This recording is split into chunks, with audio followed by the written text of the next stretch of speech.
Ok, donc je m'appelle Rosalie Altman. Je vais parler aujourd'hui des facteurs qui impactent sur l'accès. Ah, c'est pas le fonctionnement, oui, je trouve que c'est mis bien sur l'ordi, mais pas sur les dépôts.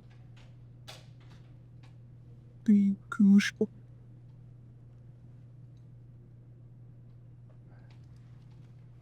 Ça fonctionne aussi sur l'écran. Ah, ok. C'est les différences sur l'ordi. Donc, je vais vous parler des facteurs qui impactent l'accès, l'engagement et la mise en œuvre clinique de la remédiation cognitive pour la schizophrénie. Euh, ça fait partie des travaux que j'ai réalisés pendant ma thèse avec professeur Suzanne Russell et Dr. Eric Tan à Swinburne University. Et donc, on a mené plusieurs études en utilisant des méthodes qualitatives et quantitatives pour essayer de déterminer ces facteurs qui jouent sur l'utilisation de la remédiation cognitive dans les services cliniques, notamment en Australie, mais aussi à l'international. Rapidement, en ce qui concerne les symptômes cognitifs de la schizophrénie, donc c'est des troubles qui sont quand même très fréquents. Dans la recherche, on rapporte 70 à 80% des personnes diagnostiquées qui ont des difficultés cognitives, 13 à 30% qui sont dans la normale, mais avec quand même des difficultés dans des domaines spécifiques, notamment la vitesse de traitement. Ça a un impact considérable dans la vie quotidienne et ça englobe tout un tas de fonctions cognitives, donc le langage, la mémoire, l'attention, le raisonnement. Voilà, ça englobe à peu près toutes les capacités cognitives, mais avec bien sûr des variations selon les profils. C'est impacté de façon variable.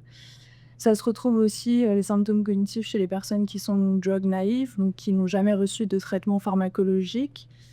Et ils sont décrits très tôt, historiquement, même comme étant centraux dans la schizophrénie, même avant les symptômes positifs. Ça impacte considérablement dans la qualité de vie et le fonctionnement quotidien des personnes, avec des difficultés dans la participation sociale, dans la capacité de vie en autonomie à prendre soin de soi et dans l'emploi et la réinsertion professionnelle. Et donc, on a besoin d'une prise en charge de ces symptômes, elle est indispensable. Et les traitements médicamenteux sont peu efficaces sur ces symptômes. D'où l'intérêt de la remédiation cognitive. Donc, la remédiation cognitive, elle est montrée efficace sur le plan cognitif et du fonctionnement en vie quotidienne. Et ça fait un moment qu'on le sait quand même. Il y a de nombreux essais cliniques, des revues systématiques, des méta-analyses qui montrent une efficacité certaine avec des tailles d'effets petites à moyennes, mais des effets durables dans le temps. Et elle fait partie aussi des recommandations des guidelines de prise en charge. Alors, aux États-Unis, en Australie, Nouvelle-Zélande, en Angleterre, apparemment aussi au Canada, Québec. Mais c'est quand même peu mis en place. En fait, on est parti du constat avec mes collègues qu'elle est peu utilisée dans les services cliniques en Australie, mais aussi, moi, de mon expérience en France, le cas aussi. On la retrouve très peu. Et une des premières études que j'ai faites pendant ma thèse, c'était avec des personnes qui avaient une schizophrénie. C'était une étude en ligne. On leur a demandé s'ils avaient déjà entendu parler même de la remédiation cognitive et la plupart en avaient même jamais entendu parler. C'était des personnes vivant en Australie. Donc on est parti de ce constat-là et il y avait aussi des questionnements qui restaient par rapport aux facteurs qui peuvent impacter sur l'engagement dans la thérapie. Donc voilà, la remédiation cognitive, elle est peu utilisée. Il y a aussi dans la recherche, les chercheurs et chercheuses qui ont discuté le fait que les financements, ils sont moins présents, moins disponibles pour la remédiation cognitive comparé à la pharmacothérapie ou les TCC. Et il y a quelques études qui ont regardé les obstacles à la mise en œuvre dans les services cliniques des pratiques empiriquement fondées, pas que spécifiquement de la remédiation cognitive, mais en général. Et il y a notamment un manque de connaissances et de compétences chez les praticiens, qui est mis en évidence comme un obstacle, et les facteurs organisationnels qui impactent sur la mise en œuvre de thérapies innovantes dans les services cliniques. Il y a aussi peu d'études sur le coût-efficacité de la remédiation cognitive. Même si elles sont plutôt positives, elles montrent un coût relativement faible et des bénéfices fonctionnels et durables de l'intervention quand même. Pour ce qui est de l'engagement dans la thérapie, donc ce terme, il englobe non seulement l'acceptabilité subjective, mais aussi le fait que les personnes restent engagées tout au long de la thérapie et ne vont pas drop out, ne vont pas arrêter la thérapie avant la fin. Et une des premières études aussi que j'ai faites au cours de ma thèse, c'était une revue systématique et on m'a rapporté des taux d'attrition médians à 14%. Et ça peut aller jusqu'à 47%. C'est sensiblement similaire à d'autres thérapies non médicamenteuses, mais toutefois, on a très peu d'études qui ont exploré les facteurs associés à ce taux d'attrition dans la remédiation cognitive. Et donc, c'est pourquoi on a voulu faire une étude que je vais maintenant présenter, qui est une étude Delphi avec des experts en remédiation cognitive au niveau international. Donc, on a recruté des chercheurs et des chercheuses, des cliniciens, chercheuses, dans les interventions de réhabilitation cognitive, les déficits cognitifs de la schizophrénie ou l'implémentation, la mise en œuvre clinique des pratiques empiriquement fondées, et ou qui avait un article publié sur la remédiation cognitive dans les 3 ans. On a voulu prendre des critères assez larges pour avoir quand même un bon nombre de participants. Le seul critère d'exclusion, c'était pas l'expérience dans ces domaines-là. On a recruté au sein de la communauté scientifique nationale et internationale via des emails, des listes du laboratoire et un échantillonnage boule de neige. Donc la méthode Delphi consiste en ça, de plusieurs tours de questionnaires. Le premier tour, il a été créé, donc c'est un questionnaire sous forme de questions Likert Scale, donc échelle de 0 à 10 ou de 1 à 5 pour notre étude. Les systèmes du premier tour, ils ont été générés à partir des données existantes dans la littérature, mais aussi des études qu'on avait conduites juste avant. Donc il y a cette revue systématique et le questionnaire en ligne avec des personnes qui ont une schizophrénie dont je vous ai parlé tout à l'heure. Et aussi une étude avec des cliniciens et cliniciennes qui était une étude qualitative et à qui on a demandé leur opinion sur ces facteurs-là qui impactent sur l'accès et l'engagement. Et donc à partir de ces données, on a créé un premier tour de questionnaire pour les experts. Ensuite, la méthode Delphi, elle consiste à revoir les réponses, affiner le questionnaire, modification en fonction des réponses des gens. On voit au deuxième tour si le consensus il est atteint.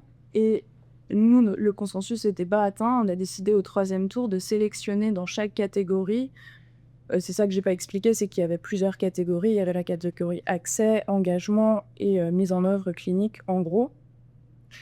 Et on a sélectionné les 3 ou 4 facteurs les plus importants en rapportant aux participants lors du troisième tour la moyenne et l'écart type et en leur demandant s'ils étaient d'accord avec l'ordre dans lequel ils étaient présentés, l'ordre d'importance de chaque facteur dans chaque catégorie. Par exemple, sur une échelle de 0 à 10 ou de 1 à 5, la catégorie implémentation, mise en œuvre clinique et l'item financement.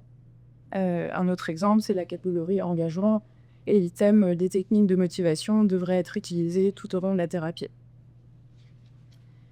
Donc au troisième tour, on a obtenu un consensus sur les 3-4 facteurs les plus importants. On fait une synthèse de ces facteurs-là. Déjà, rapidement, au niveau démographique, au premier tour, on avait 30 participants, au deuxième, 19 ou 17 du tour précédent, et au troisième tour, 32 participants, dont 22 des tours précédents, en tout 37 participants. La plupart des participants étaient des chercheurs, avec quelques chercheuses cliniciens, et travaillant pour la plupart en Australie et en Amérique du Nord, et certains en Europe, en Angleterre et en Amérique. Déjà, pour commencer, tous les participants s'accordaient à dire que la remédiation cognitive, elle devrait faire partie des pratiques de routine et être accessible aux personnes qui ont un diagnostic de schizophrénie. Donc ça, c'était une question qu'on avait inclue aussi dans le questionnaire. Tout le monde était d'accord avec ça. Au niveau des obstacles, donc on a les obstacles dans différentes catégories. Donc, pour les cliniciens et praticiens, il y a le manque de formation en remédiation cognitive qui était le facteur le plus important apporté par les experts.